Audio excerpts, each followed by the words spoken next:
Welcome back. It's Physic here to let you know what we've been dealing with. After we lost our friend Samal, and we ran back to Rotary, we asked Rin for answers. She told us to rest first, and I can say that we tried, but it was a restless night.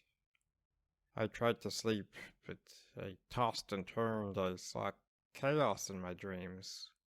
Tulak, on the other hand, put his curiosity to work at the Dawnflower Library, learning about the heroes of the Rose Guard, and how they founded this town that we call home. His research took him a step further, or maybe a step closer to the answers that we're looking for. He learned of Belcora. It's a name that can't help but put shivers down the spine of anyone from Otari. We don't know much about Belcora that isn't in the stories for children, but I did some of my own research at the library. But we need more time. We need more work. As Rin asked, Turlock and I joined her again that day. This time, we were met by a Shuni cleric named Ruffphael. He's meant to join us on this adventure, and well, I really appreciate his enthusiasm. We laid out a plan to recover the body of Samal, and it went very well until we reached the body of Samal.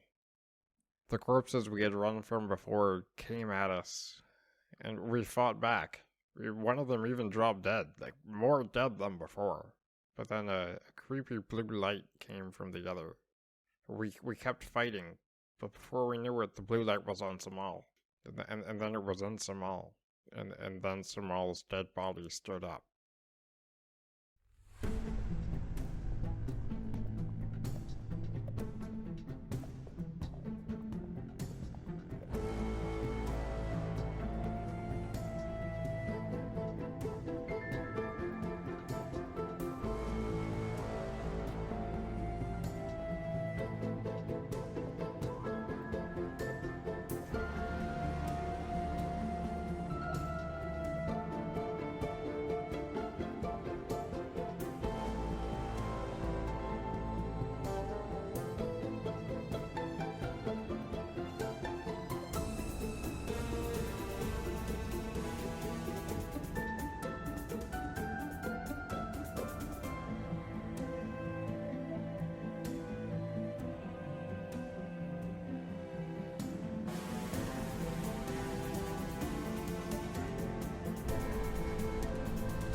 So I was feeling not great this week. We recorded the last 2 episodes back to back. And I'm still not over what I've done or what the dice have done. How are you guys feeling? I feel crappy. You should. And you are. Oh, gee, thanks. Yeah, don't blame the dice for any of this. This is on you, buddy. Yeah, whatever mod that you installed to Foundry that makes you crit James every single fight and makes him roll natty ones on his single death saving throw, take that off. Oh yeah, that's the anti-James module. That's just built into the system. We learned about that when we first started playing on Foundry. Not a fan of me. In all seriousness, I'm super fucking bummed because I really like Samal's character and was very excited to, dive deeper into role-playing with him and having him as part of the party. But alas. I'm kind of choked, honestly. I mean, maybe we haven't found it yet. Maybe we should have went through the initial double doors. But so far, I haven't seen anything to mark this room out as more dangerous than anything else. And normally in a game like this, there would be writing or at least a little bit of advanced warning of some sort. Something to imply that these creatures are above our level. And again, maybe they're through these double doors that we didn't go through. But I haven't seen anything to indicate that this is a more difficult section. So we obviously need to retreat and come back when we're a higher level. But it's wild that even with a cleric here, we did nothing. Yeah, I'm glad you said that because, like I did say, I think in the previous episode, I did give you guys the heads up that there's at least one that I can think of right away in the adventure that it's a very obvious, like, you're not meant to deal with it right away, but it's also kind of hidden away from you as well. It's not likely, per se, that you will find it on that level. But the fact that we are a 3-person party means, again, like, these might crop up more often than the adventure intends to some degree, you know? And I am adjusting those encounter difficulties. But we're under leveled for a level 1 encounter. Right. Yeah. This whole start has been kind of a little bit rough, right? The Mitflits haven't given you too much trouble. The giant flies sure as hell did, though, and the fight with Boss Scrong and Bite that was a tough one as well. This one obviously exceeds that quite a bit. But the only thing I can say on that topic of no indication is that there was some, if not very obvious indication. Just the fact that you stepped into this room, there was a lot of descriptors to this room. It was colder and damper. Yeah, it's lined with carved skulls along the walls. There are those stained glass windows at the back where each one depicts, it's 20 foot tall, depicts dead rising from graveyards towards a 4-pointed star. That's just good flavor text. That's flavor. That's theming. There's no. No, you're right. It's not necessarily 100% indication of that. No player would assume that the environment is indicative of the encounter unless the creature or the encounter is doing something. Like if this room was littered with bodies, or when we checked that rogue, you were like, oh, this was probably a level 1 PC, or one of our religion checks or something like that was like, these are a CR3 creature or whatever. Like, but none of our checks came back fruitful. Well, that's just only a single check was made and it didn't come back fruitful. That's the other point I was going to make. Like, even the first time you went in this room, no one did a check. Small did a recall rather knowledge, they just as he hit, but he did it in combat. Yeah. There was nothing done on the room or the altar or the stained glass windows ahead, and that might have provided more information to make you feel more cautious. But you're still, even with that, you're still right. There's not much indication to the deadliness. And I know that I really need to get used to rolling more checks, you know, kind of coming from a background of playing melee characters or swashbucklers or that type of thing. Don't really have my head in the space of doing knowledge checks. So I need to work on that. I also need to prompt more. Since we had to go break and started doing this one again, and when we were playing Starfinder and stuff before, I was really getting into the habit of prompting more. So I mean, I would happily take a little bit of blame for not doing that at the start. Yeah, I didn't mean to put that on you. Like, I think that's from where we're sitting right now, it's on the adventure. Samal's death, is whatever. Ruffphael going down, like that's on me. That's totally my fault. I knew it was coming, but I know who this character is and how he would play this kind of room. It's his first time out of the barn, so he's gonna go for it. And his patron is Pharasma. Why wouldn't he? And his one religion check yielded nothing. So this makes sense. Small, I'm always gonna be hurt about, but maybe when we check this room, things will be different. Mm-hmm. But I mean, Duncan, what do you got any thoughts, concerns on this topic? You've been oddly quiet. I mean, I dreaded going in here the first time, and the second time already seemed like a mistake. But we've just been getting unfortunate with some rolls here. There's been some nasty crits going back and forth that I don't think we really could have avoided, even if we did play it perfectly. So. Even if we did, there hasn't been a single easy encounter.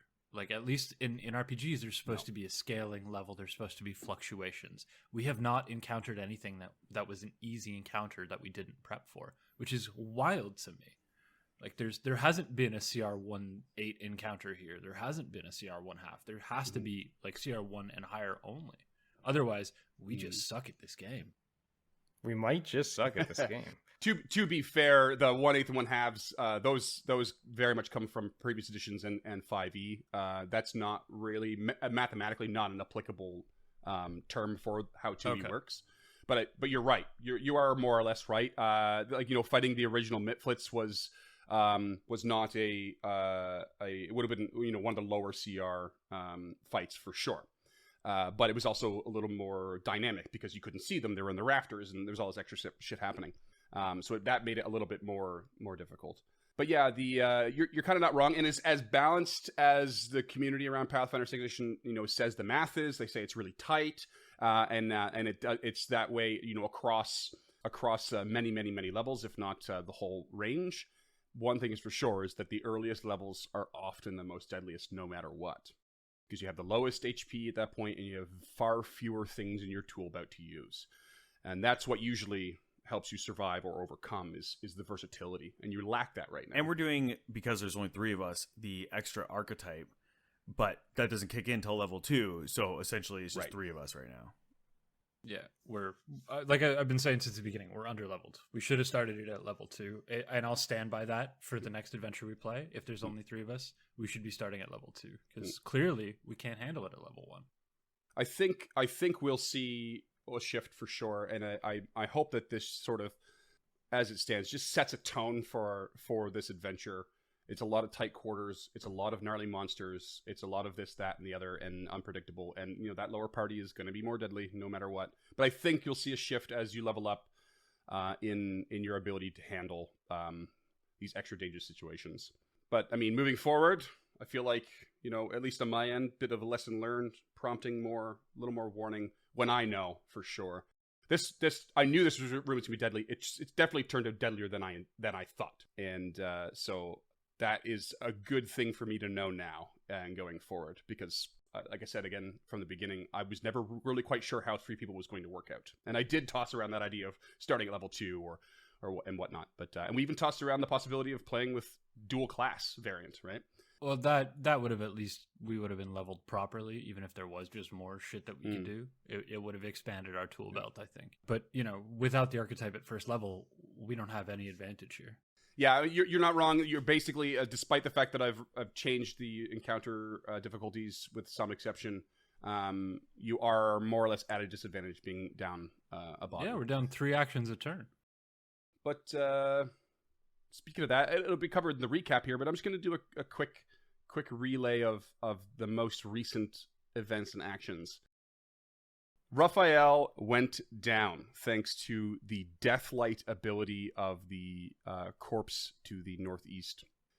It became his turn. He did use his heroic recovery, and it became his turn. He's just simply lying there unconscious. The next thing that happens is this glowing ball of light floats over to Samal's corpse and enters the body, and the body stands up, looming over Ruffphael.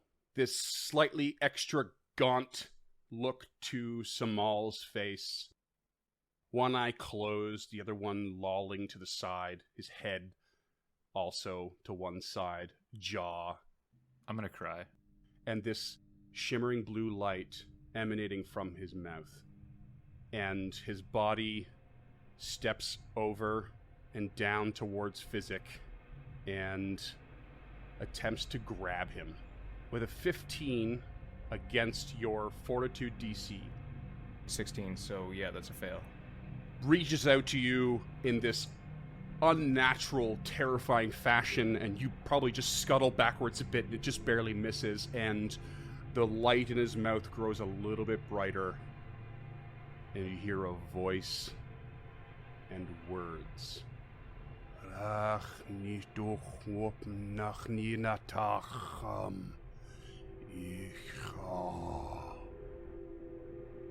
I believe Tulak is the only conscious party member that speaks Necril. That is true. And you hear the words, "Your fear no longer sustains us. Leave the hallowed ground of the empty death now."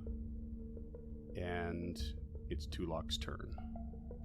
Tulak turns to Physic and says, "They've asked us to leave. I think they might let us go. Quickly, heal Ruffphael and let's go." And he will move out of the room. Okay. Peeling. He's going to go 2 move actions out.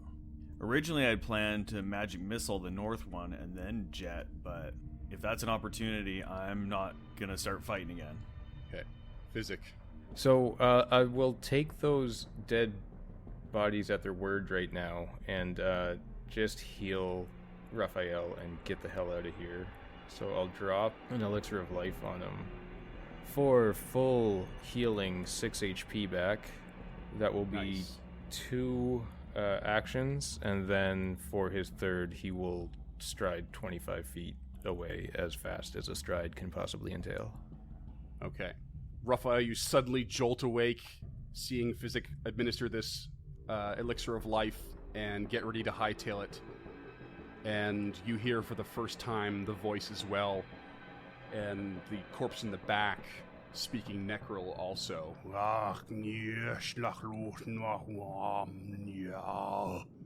Leave the shrine of Lady Rushlight and never return. Ruffphael, with those words, will stand for sure. Second action, raise a shield, because why wouldn't he?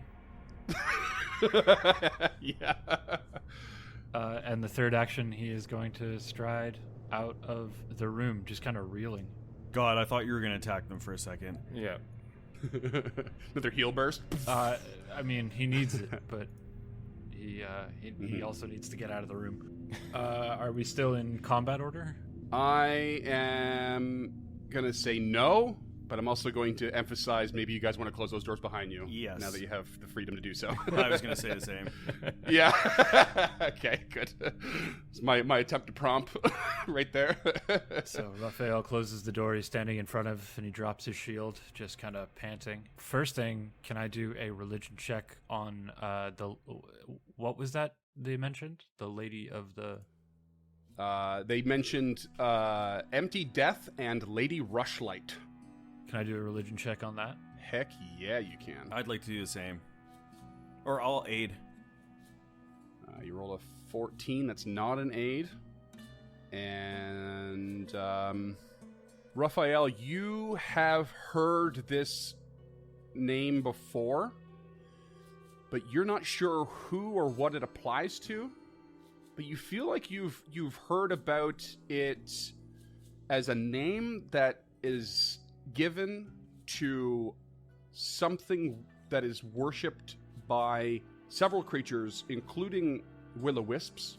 But this particular name is usually given by like mud giants or swamp giants, which seems like an odd thing, because there's certainly no record of those hanging around this area. But yeah, you think it definitely indicates a particular entity that is admired by and perhaps worshipped by several types of creatures that what can I give you here? Oh, that tend to congregate in swamps.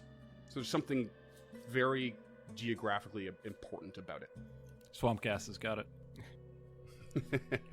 Okay, Tulok will turn to Physic and Ruffphael, coming back into the room that they're in, now the door's closed, and saying, have you two ever seen that 4-sided star before? You ever seen that symbol? Could Physic do a check to know if he has seen that 4-sided symbol before? I just rolled a religion check for everybody, and no one is familiar. Unless you guys have a lore check you want to posit. Academia? Occult? I would accept definitely academia, and yeah, I'll accept occult as well. I'd like to roll to aid. Oh, I'm gonna join pass. Okay, Ruffphael will do a lower academia then. And still nothing that you've come across. It gives you the vibe that it must be something exceptionally rare. That's for sure. Usually when, I can tell you right now, the DC is quite high on this. And when the DCs are high, but at an area that's appropriate for your level, it means they have a uniqueness that makes them extremely rare. So it's really hard to pin down. And Sage, with your occultism, still no. Is beyond what little you've learned in your travels and being a citizen of Otari. Did Duncan roll? No, sorry. I was just reading through your join minds. Were you planning on doing that, or were you rolling on your own? I was trying to aid. Oh, okay. So basically, Tulok touches his hand to your forehead, connects our two minds, but he doesn't have any information to aid you. So it's just your roll. Oh, okay. I got a 16 anyways. Okay. While they're doing that, Ruffphael will treat wounds on himself, take the 10 minutes, and then if anybody else wants it, he will do it on them. I guess, Tulok, you're probably the only one injured right now, huh? Yeah, I'm down to 5. Okay. What's your medicine, Ruffphael? 6. Okay, so same as my crafting. It would be 6 of one, half a dozen of the other. Do you want me to roll to aid you then? Yeah, sure. Nope. Okay, well, let's see if I can not pull a kill some all with my... Oh, I got a 23 there. That's okay. Nice. 10 HP back. Oh, hell yeah, it's just what I needed. And we're both immune for 1 hour. And you're okay, Physic? Yeah, I'm full health. Not to rub it in or anything. So, looking terrified at what he's just seen, Tulok turns to them. My God, I've never seen that before. I didn't even realize that could happen to Samal. It was horrible. Ruffphael, how are you? You took a large hit there. Are you feeling okay? I appreciate your camaraderie and your assistance in that matter. Mostly I feel a touch foolish. It seems that I may have rushed into things a little bit more than I probably should have. So I thank you for the rescue. We're sorry. We knew it was deadly in there, and I think that maybe we should have talked you out of it. It was horrible. I can't believe it. I also can't believe they let us go. I wonder what witchcraft is going on in there. Well, when we are feeling stronger and more up to it, when Pharasma shines on us a little bit further, perhaps we can go back and take a real look. Give them a real what for. With a little smirk at Ruffphael's young eagerness and overconfidence, Tulok just says, yes, we will have to come back here and investigate. I don't think we can leave this room like this, but in the meantime, we need to gather our strength and perhaps search elsewhere. It must be a really, really sinking feeling, because like you gave the full recount of what happened to Ruffphael on your walk here, right? Yeah. And you guys came back. Ruffphael came back specifically to destroy undead, but he was also on board with getting Samal's body back. But that was the main motivation, from what I recall, between Physic and Tulok as well, and ultimately failed. And it's dark and brutal. Even worse now. Like, Jesus Christ. Yeah, I think Physic would probably just walk up to Ruffphael and with a pretty heavy sigh and not much mirth in his voice, just kind of clap him on the back like, yeah, welcome to the group, buddy. Thank you, I appreciate it. But there must be more to be done. Or do we go back and tell Rin that we have failed? No. What is our next step, Mr. Physic? Sage Tulok, where do we go from here? We still haven't seen the lighthouse. I'm not sure if this is part of what we need to do. But we still have another building to check out on the other side. Yes, I agree. I think that we should check out that boathouse outside first, really make sure that... I mean, we know there's danger here, but we should make sure there's no more danger there, just so we've covered all the bases. Well, I may have failed in recovering the remains of Mr. Cat, but perhaps if I accompany you there, I can redeem myself for this intermittent failure. Well, maybe we should do that now. I'm loath to stay here longer than we have to now, knowing that Samal himself is shambling around in the other room. We need to sort this out so we can take him and give him a proper burial, resting place. I agree. It is a very sad thing. He looked like a very cool dude. He was very, very cool. His remains look pretty busy right now anyway. You really would have liked him. Okay. Tulok walks south into the L-shaped room and will begin going out through the crumbled wall. And he is taking the avoid notice exploration. Where are we going? The boathouse. We're going around the outside, I guess, because I don't know any other way to get there. Oh, couldn't we get there through past the giant dead frog Yeah. in the fly room? Oh. I mean, we can go around. I'm fine with that. Oh, my bad. Yeah, let's definitely go that way. I forgot about that. We will be spending a lot of notice towards that dead frog and anything surrounding it because I don't trust it for a goddamn second. But its back legs are a bit off. Remember, you got mad at the French for that. I mean, I'm still mad at the French for that, but Made that me doesn't laugh mean it's so dead.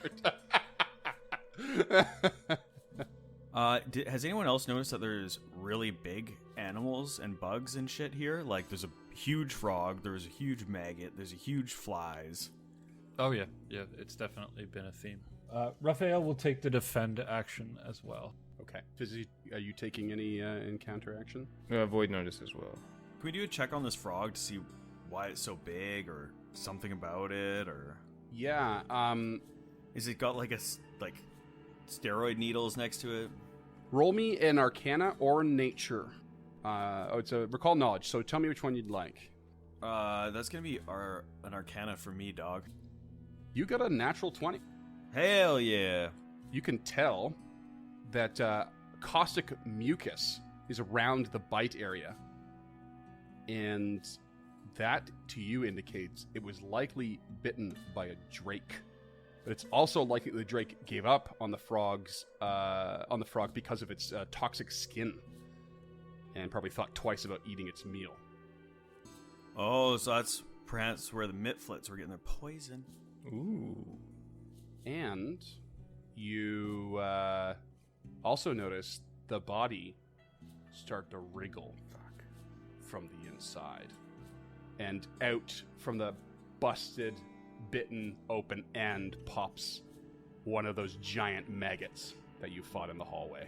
And we're going to roll for initiative. How does that play in with the fact that I was being stealthy? You can roll stealth for your initiative if you like. Dope. Physics. Nat 1 for a 5. Yeah.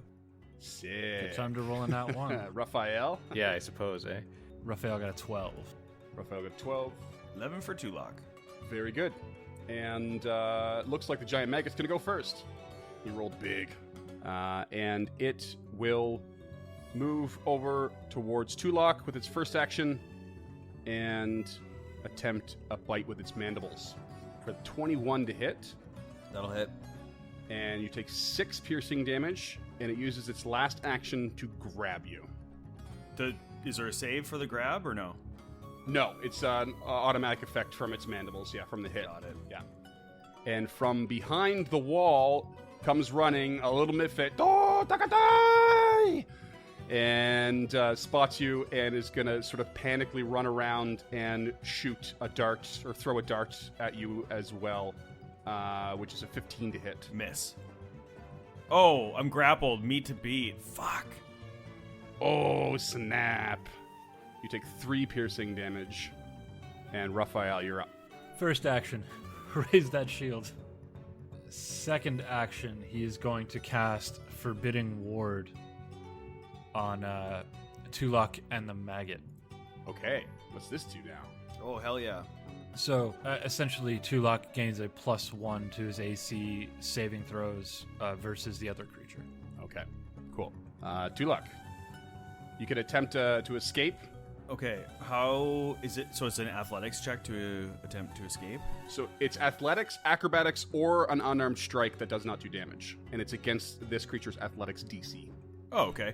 I'm going to roll an acrobatics to try to escape. Okay, that'll be a single action. Is it 25? That's a critical success. Perfect. And then I'm not sure if that applies. Actually, that might actually give you a little something extra. Hold on a sec here. Critical success. You get free and remove the grab, immobilized, and restrained conditions, and you can move, or you can stride up to 5 feet away. Fuck yeah. dope. That is huge. And you were complaining about the rolls. Specifically, your rolls against me. We can still complain. Okay, and then he is going to just move way out of the way to the back corner here. Okay. Actually, I'm going to not step that full complement. I'm going to take one step back so that I am within telekinetic projectile distance. And he is going to look down at some of this rubble from the collapsed ceiling and just whip it with his mind at this maggot. You don't have enough actions for that. Damn it. You're right. Escape was 1, move was 1. Well, that's it then. Come on, caster man. Demoralize me or something. All right, fine. Yeah, intimidation. Okay, fine. I will intimidate the maggot. He looks at him and with the glowing purple light from his hands says, "You've grabbed me once, but you will not grab me again." What language are you doing this in? Does it matter? It's a giant maggot. I'm going to give you a chance here to, there's a possibility of negating that -4 that I'm going to allow, depending on what language you have and or choose. Okay. Based on what you've seen with these maggots and or mitflits. That's your only hint. Oh, well, I don't have undercommon, so he tries abyssal. No, still -4. But go for it. Intimidation versus will DC, I believe it is. Intimidation, coming up. 13, just barely missed the opportunity to do it. That is a bad roll. Okay, so that's Tulok's turn, and that brings us to Physic. Woo, says Physic excitedly. I guess that's going to be an Alchemist Fire onto that maggot, because I just don't like it. Oh, fuck me. That's a 12 to hit. That's not gonna do it. It just barely misses. God damn it. But I think it still takes splash damage. Yeah, it is that should take correct? 1 splash, yeah. Okay. Nothing quite like a failure, still getting something going. That's very small reward. He's going to stride a bit away, I think. He'll take a step to the east and draw a dart. And that'll be his turn. All right, so that's you, and it comes back to the giant maggot, who is now going to head towards the nearest target, which is Ruffphael, and it's a 9 to hit, Miss. and then a natural 20. I am going to shield block. But the streak Okay. is alive. The damage coming in is 5 piercing. Okay. The shield will absorb all 5 of that. Beautiful. So that's a move, attack, and that is the whole turn of the maggot. The Mitflit in the back is going to cast Bane on you. On me? It's a 5-foot emanation, just on your space, essentially. Yeah, it's a 5-foot emanation, and everyone takes a -1 status penalty to attack rolls within that emanation, as long as they're within it. Okay. And then it's going to throw a dart at you as well. Okay. And it's a 20 to hit, 20 is a hit. Yeah. and you take 1 piercing damage. Oh, wait. That's an 18 to hit, actually. It's out of his range increment. 18 is a meet to beat. Okay, still stands then. 1 damage. Ruffphael, what do you got? I had plans, but they're kind of gone now. First action will be to raise that shield again. Okay. Second action, he will draw his dagger. And third action, he's just going to stab at this maggot, I guess. Okay. Frontline fighter, FTW. That is an 18 to hit. That hits. That is 4 points of piercing damage. 4 piercing, and it uses its regurgitation reaction, and it starts to throw up its meal all over you, Ruffphael. Okay. All over again. I need a fortitude save, please. That's a 25. You are hardier than Samal was in this situation. You're okay. I also have some stuff that may have prevented me from being affected. Yeah, because you have the blunt snout thing, right? Yeah, I do, but it's not on my character sheet for some reason. Oh, is it not? I can't find it. Should be under feats. Should be, but it's not. In any case, I remember reading that, and yeah, so you probably just don't. It probably doesn't smell nearly as bad for you at the end of the day. Yeah. And that brings us to Tulok. All right, Tulok will step out of this Bane emanation and will cast telekinetic projectile on the maggot, flinging a boulder at him for a natural 1 for an 8. Oh. That's a shame. Again, good thing we're not rolling on the fumble decks. Yep, and that's his turn. All right, Physic, what do you got? Oh my god. Okay, so he's gonna throw this dart at the maggot for 10. Nope, didn't fucking think so. Jeez, we're struggling here, boys. And all of this, everything to the south of me right now is difficult terrain, correct? Yeah, anything with like the rocks and stuff all through it. There's quite a bit. There's that little path, but you'd have to go through the maggot and do a tumble through. Yeah, so I'm pretty limited in my options right now. So I'm just gonna draw another dart and throw it at the maggot for 13. That's a meat to beat, actually. Oh, Oof. wow. Thank God. Surprising. Yeah. For 2 damage, 2 piercing. Okay, 2 damage. Don't hesitate to dip it in that frog poison. Alright. And the giant maggot is back up for another round at Ruffphael. Mandibles go. 12 to hit. Miss. Mandibles go again. 6 to hit. Miss. Damn it. And I'm going to do the map minus 10 because, I mean, this thing just wants to grab you and it's not having a whole lot of luck. And another 6. He's so tiny, he just keeps dancing with the shield above his head. I love the image Doing of like that. the pug tippy tap thing. Yeah. And the Mitflit in the back is going to spend, I think it's a single action. Yeah, single action to increase the radius of the Bane, and it spreads out to 10 feet. Now encompassing the maggot itself, but also getting Tulok back into that, and it will draw another dagger. And It was encompassing the maggot last round. Oh, was it? I was Okay. just doing the math in my head. Yeah, okay, thanks. And it will go ahead and throw a dart at Physic. Also out of his range increment. Plus, I think there's a very slight cover here from you. It's not quite a direct line of sight, so I'm going to take a -2 and give you a +1 to your AC against this dart. What? I still rolled a 27. What the hell? Or sorry, 25. Okay, it's a hit. It's a success. It's not a critical, though, of No. course. And it really rounded that corner with that 2 piercing damage to Physic. And Ruffphael, you're up. How's this maggot looking? Is it looking like stabbied, or is it still looking strong? Not quite the bloody condition, but not far off. For old parlance. Okay. First action, he's gonna raise his shield. Second action, he's just gonna stab with the dagger again. That Okay. is a 7 to hit. Oof. Nope. And then one more stab with the dagger. That is a 3 to hit. Oh, boy. No dice. We are rolling like absolute trash. Yeah. Hot we really are. trash. It's Foundry's algorithm. It has nothing to do with us.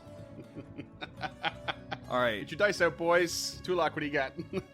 Tulok will stride south through difficult terrain, only going about 10 feet to be outside of the Bane yet again, and will again try to fucking nail this big maggot with a rock. He's having some hard times here.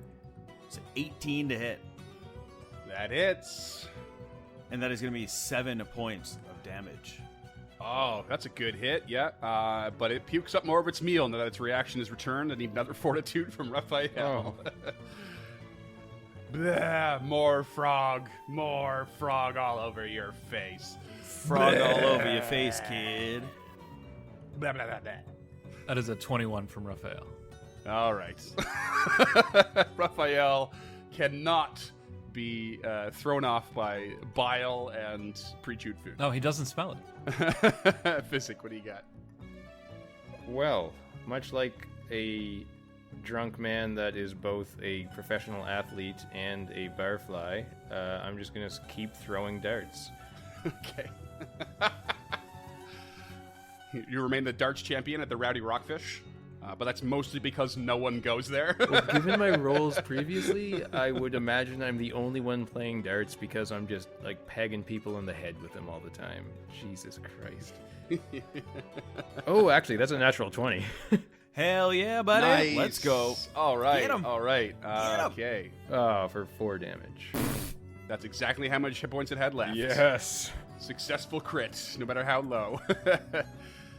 Amazing. Maggot down. It doesn't have a death roll. It does not. Thank God.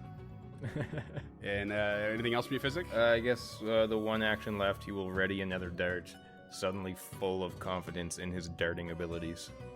Okay. I haven't even had a drink today. Just smoking darts and breaking Mitflit's hearts. up. Spends another action, extending the bane 15 feet. Now everyone's in it. And we'll throw another dart at...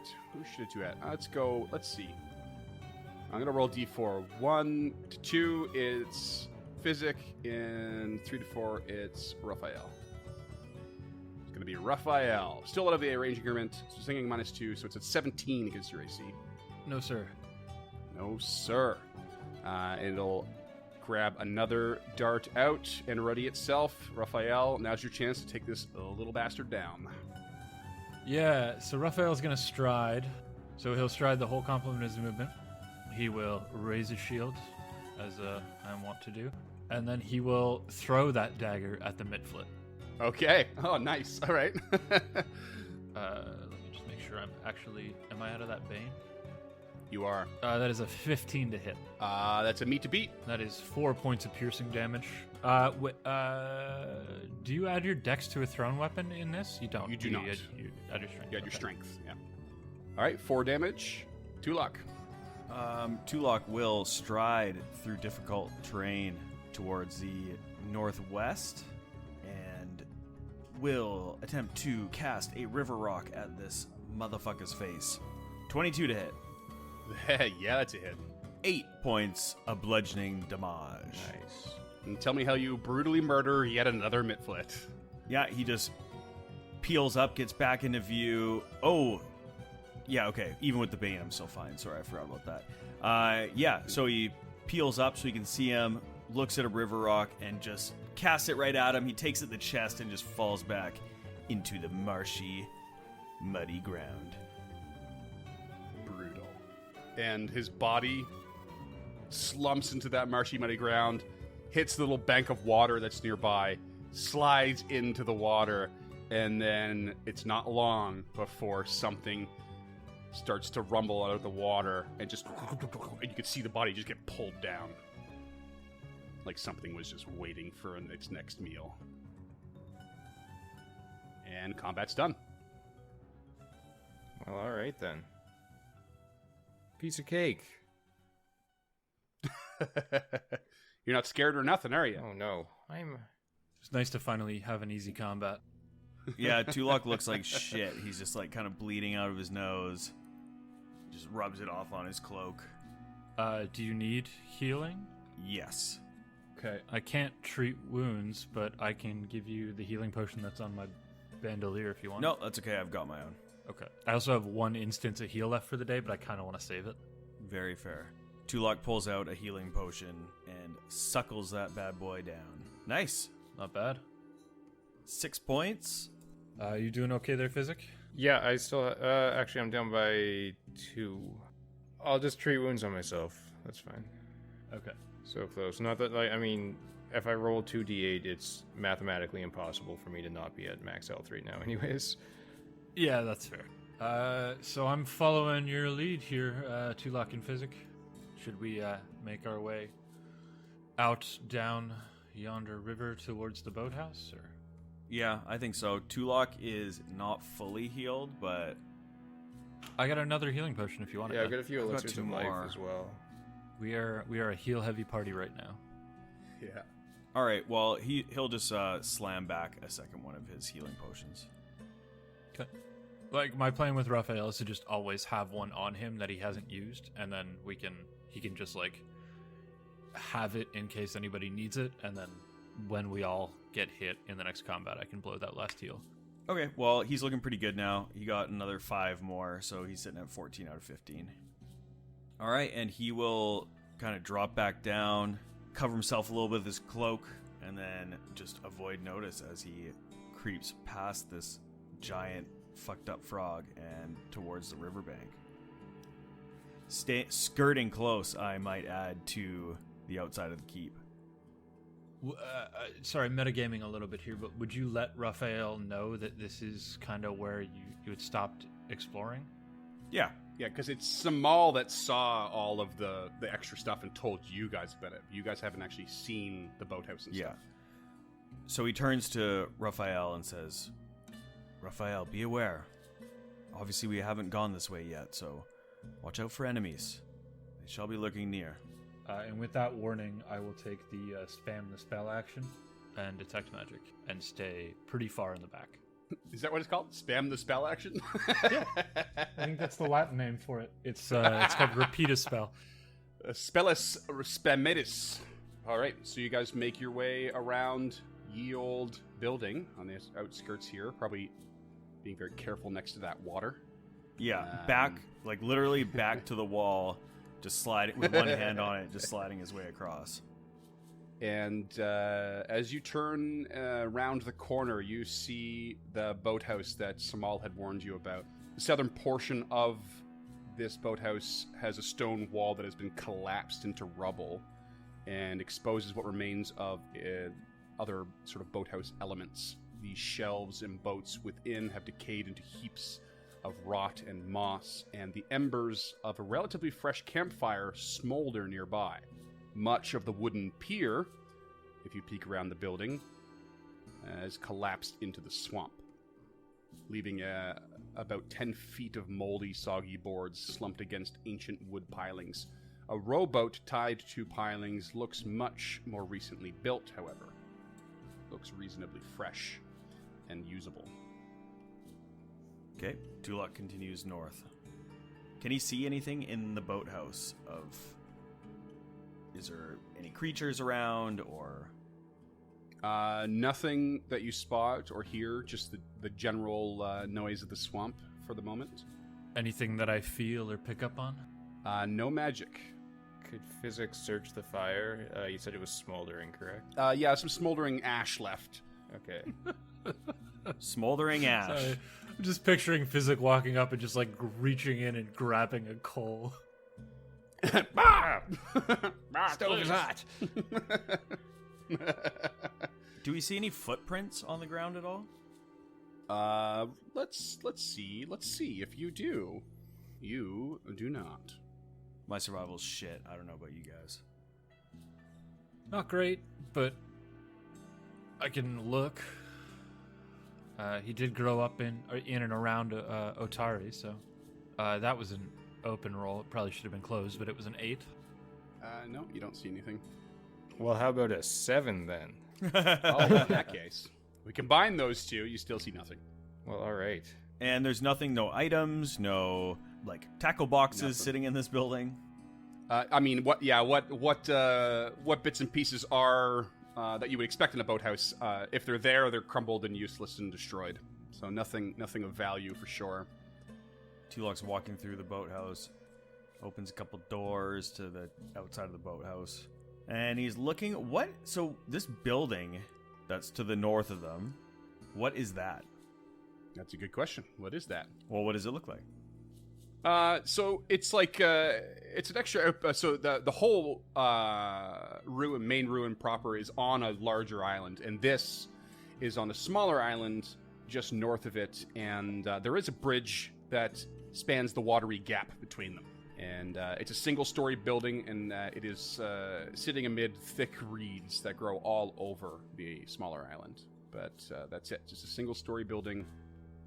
And there is a part of another pier that peeks out from its southwestern side that's also looking pretty crumbly. It's partially collapsed in the swamp as well, and the portion remaining above the water looks ready to follow the rest of it. Is that the southeast or southwestern dock? Southwestern. Okay. The bridge that leads to the smaller island itself actually looks fairly sturdy from this vantage point. All right. Tulok, avoiding notices, looks at his companions and nods his head in that direction and moves forth. Ruffphael stays at least 20 feet behind because he is not what you would call lithe. And Physic will, he was checking out that fire for a minute, but he pokes his head up and sees them walking away and kind of hustles to keep up. All right. And at the foot of the bridge, Tulok will put a foot on it and just inspect to see what type of shape it's in. Yeah, and it looks like it's seen some rotten decay itself, but it is fairly sturdy.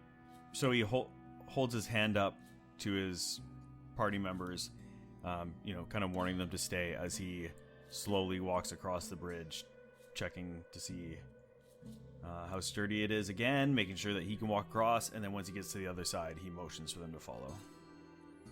Okay, Physic's going to turn to Ruffphael and say, One at a time.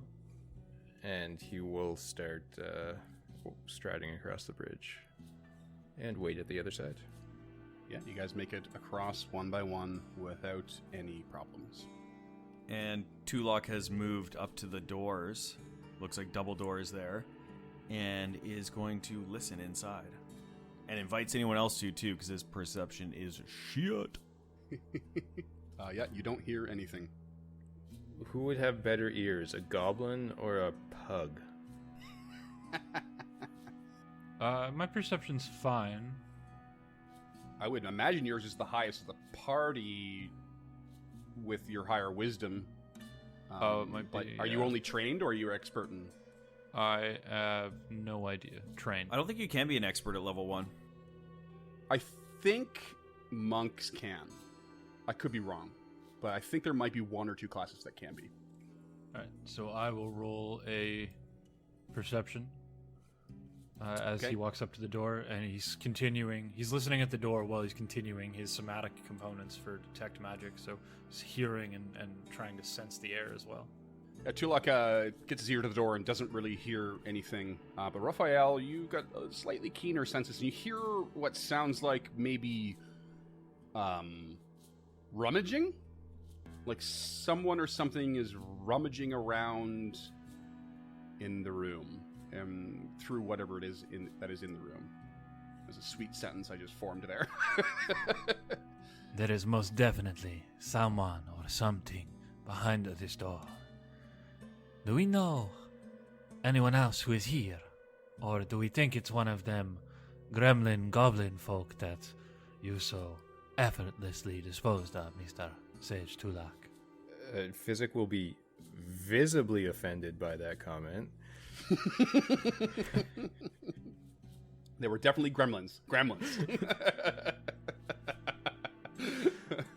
He's aghast. No offense, Mr. Physic. Tulok cringes at the awkward encounter that's just happened between his two allies, but turns to Ruffphael and says, "No, there shouldn't be someone here. We should perhaps move with some caution," he says under his breath. And he's just going to take a look at the doors, see if there's any traps, anything weird about them. Are they locked? They don't appear to be locked if you kind of jangle the handle a bit there, and they appear reasonably sturdy despite the decay. So you get the feeling, especially compared to the ones in the ruins proper, they might actually stay on their hinges when you open them. All right. He looks at his other companions and says, "Be ready," and would like to open the door as stealthily as possible. Before we enter combat or anything, I would like to draw a dart. Okay. Yeah, Ruffphael will also draw his dagger that he definitely recovered from the Mitflit before it got eaten. Did he now? It bounced Yeah, off I his think you might have skull missed that part. and fell onto the See, ground. listeners? Like I said it, fast and loose with the rules. That is actually GM discretion, because technically No. you fiated my dagger away before I had the option of getting it. No, totally, man. Okay. It would be foolish that you didn't pick up the one weapon you have. Well, it was stuck in the Mitflit when it got eaten by the giant frog. That's why I'm giving you an opportunity here. Oh, yeah, okay. Yeah, by your I didn't description. consider that when I did my flavor description of him falling in the water. So I think Whatever ate him spat it back out on the beach. Yeah. Oh, I hate daggers. Yeah. All right, so you crack the doors. Get yourselves all ready. You crack them doors, and you see right away a room that appears to be like a study that has many bookshelves, a desk, and 2 chairs. And the books and objects here lie in disarray with torn pages strewn haphazardly all across the room. So someone's clearly been rummaging, as I said, through this room. But as you open the doors, the rummaging sound stops. So with his dagger in one hand and his free hand kind of has a purple glow emanating from it, Tulok steps into the room and says, "Who's in here? Show yourself. We don't mean you any harm. We are merely investigating these grounds." Does anyone follow Tulok into the room? I guess. As you call this out, Tulok, there is a couple beats of silence before you hear a voice. It seems to come from above you, which is strange, and it says, "I am Spooky Wisp. How dare you enter my domain? Begone from my island, lest I tear you apart." Does Tulok see said Spooky Wisp? He does not. You look up, and there is nothing above you. I said, "Show yourself. We don't react well to threats. Come, speak with us. Maybe we can reach an agreement." As I said, we are not intruders here. We're merely investigating.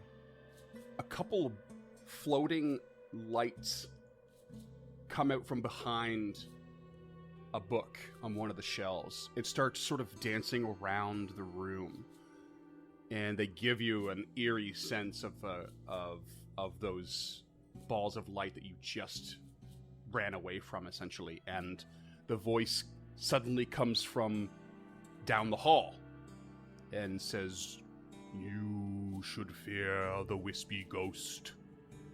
I will not permit this." I know exactly what's going on here, I think, but Tulok doesn't know. I think that there's someone in here who's casting dancing lights and using ventriloquism, which are both spells, but I can cast Detect Magic. yeah, I mean, I'm sure there's magic. Does yours tell you where it's coming from or what it is? Or no? No, it's just the same as yours. Yeah, okay.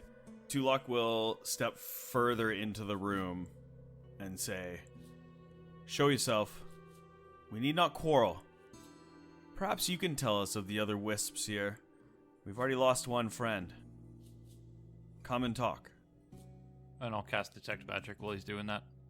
Okay. And you definitely detect magic in this room.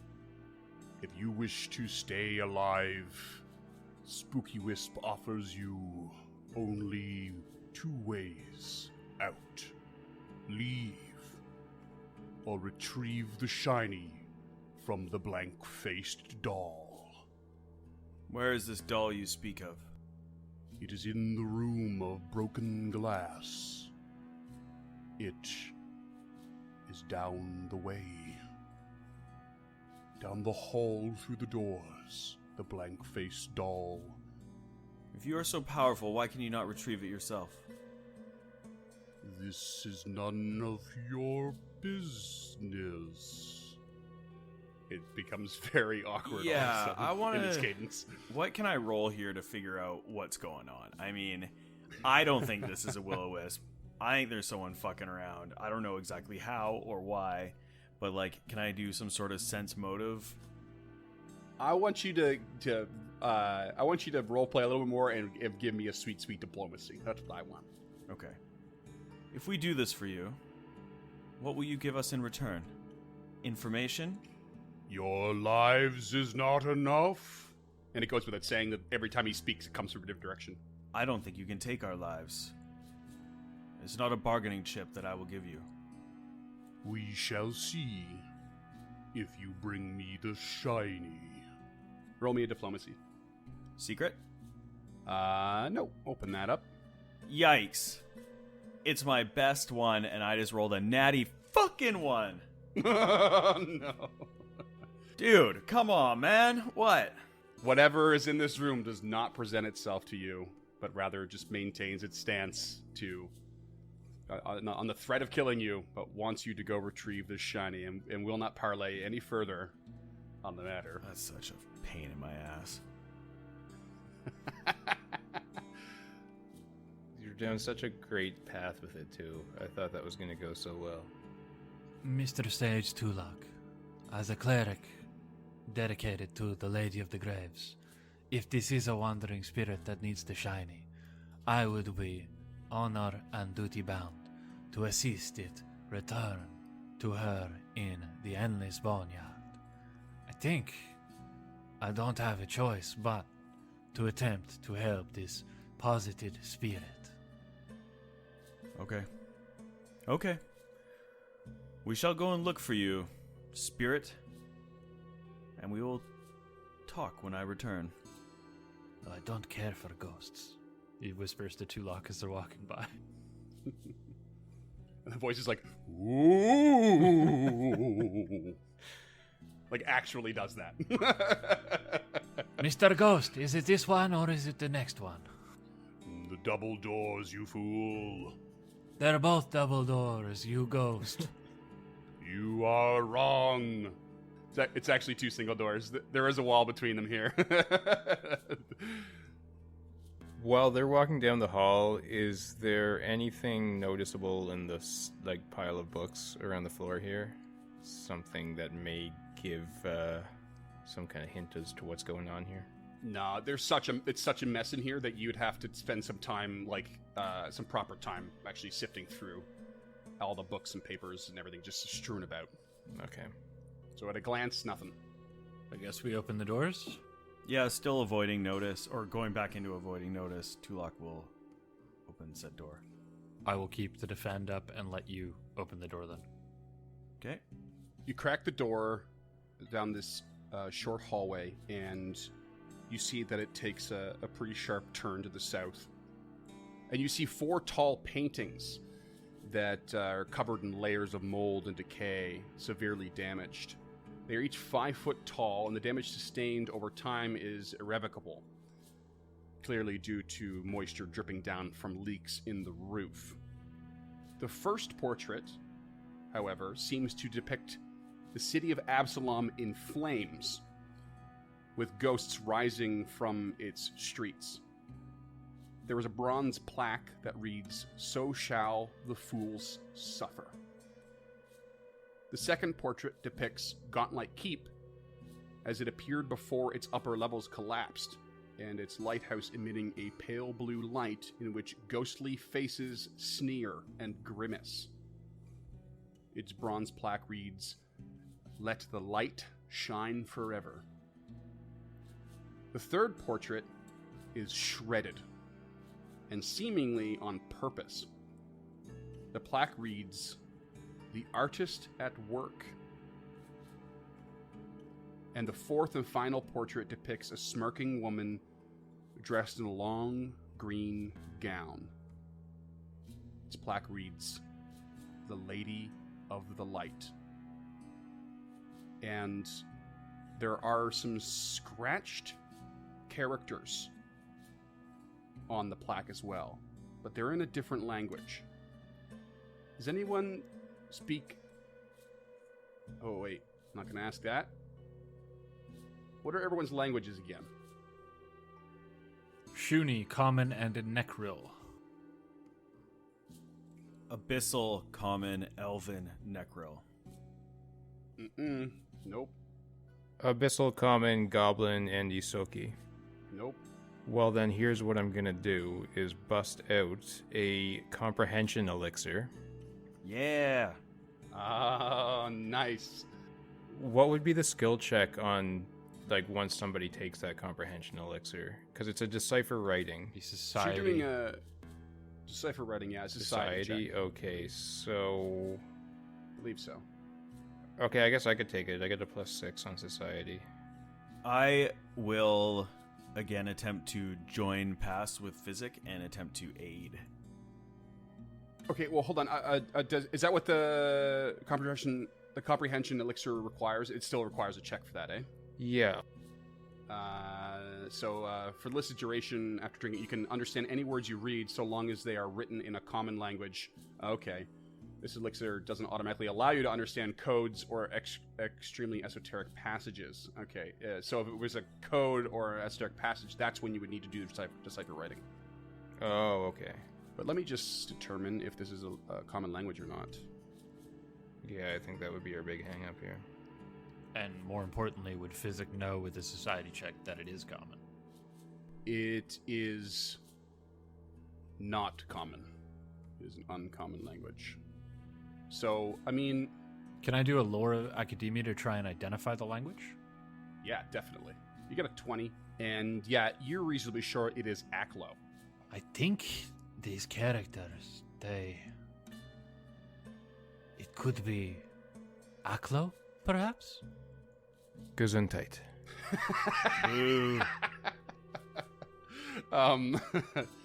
And I know I want to play rule of cool here. With that knowledge, I think I would allow Physic to try a decipher writing to see if he can make out the gist of it, knowing what language it is, and then perhaps also Tulok with your join pasts to try and aid. Let's try and see if we can find a way to give this information to you. Yeah, so decipher writing is way more complicated than I thought. Yeah. You can roll Arcana, Occultism, Religion, or Society. Okay. But the first line is also for particularly archaic or esoteric. Right. So I don't know if it applies in this particular case. I still want you to roll it, and I want it to be society. So I think I have something for you. Okay. Yeah, I will join pass and attempt to aid. No aid. I rolled a 20 on society. Nice, man. You cannot figure out what it says, but what you feel like the message is trying to say is it seems to be in some way someone voicing their dedication to the figure in this portrait. Again, it's a smirking woman dressed in a long green gown. And you get the vibe from it's two, you can tell that it's two short sentences that's scratched in here, and it seems to be emphasizing that someone's dedication to this person remains true. Okay. Well, I guess Physic is just gonna kind of confusedly look up at the woman on the tapestry and then back down at the inscription and just look at the other guys and say, well, This lady's got some fans around here, I think. Can we do a check? I want to know if this is Belcora. Yeah, you can roll me a society check. My society sucks. Or a lore check. I'll attempt an aid on it. All right. I critically failed on my aid. Nice. And you got a 4 on your society. Fuck yeah. Dude, just rolling Yeah, rocks today, boys. Yeah. Okay. how about Notary City Lord? Yes. Ooh. This is... Oh, Come on, dog. That's a tough one for me to allow. Yeah. Why? Is that like the history of Otari? Yeah, but this isn't the history of Atari. This is the history of Gauntlet. Just wondering if it's Belcora or not necessarily who this person is. Yeah, okay. Roll for me. Go ahead and roll. I would like to try to aid. Okay. Using I'm gonna join need it. pass. Your joint pass does not work out for No, you, does fuck. it? Nothing's working out for Your me aid's today. just not happening. No, you guys have no idea. All these rolls, not a clue. Tulok casually runs his hand along the wall, attempting to knock all the paintings off just to see if there's anything else underneath them. You can pretty easily knock them off at this point. They're barely hanging on, but there is nothing that stands out to you. Okay. Then he moves south. Heading south towards what was called the Room of Glass, I think I said, from Spooky Wisp. Yes. You did. You have another set of double doors, and assuming you guys ready yourselves in the similar Yeah, I fashion, listen at the door. and you hear absolute silence. And detect magic. You do detect magic inside. Whatever is in there, be prepared for some magics. And as quietly and stealthily as he can, Tulok opens the door. And you open the door to what looks like a room that was once an elegant workshop, but is now fallen into shambles. Soggy strings of dripping moss hang through cracks in the wooden domed roof above. Below it, a carpet of broken glass glitters dangerously. Workbenches and shelves, armatures and displays, all formerly used in crafting or repairing immense lenses for a lighthouse. And it all lies in ruins. Only a bejeweled spyglass sitting on a display rack near the southern wall has survived the devastation. And as you open the door, you hear a warbling voice. Is Master Azenbray coming back? And this tiny bird-shaped construct rises from a bench and floats over to the center of the room to look at you.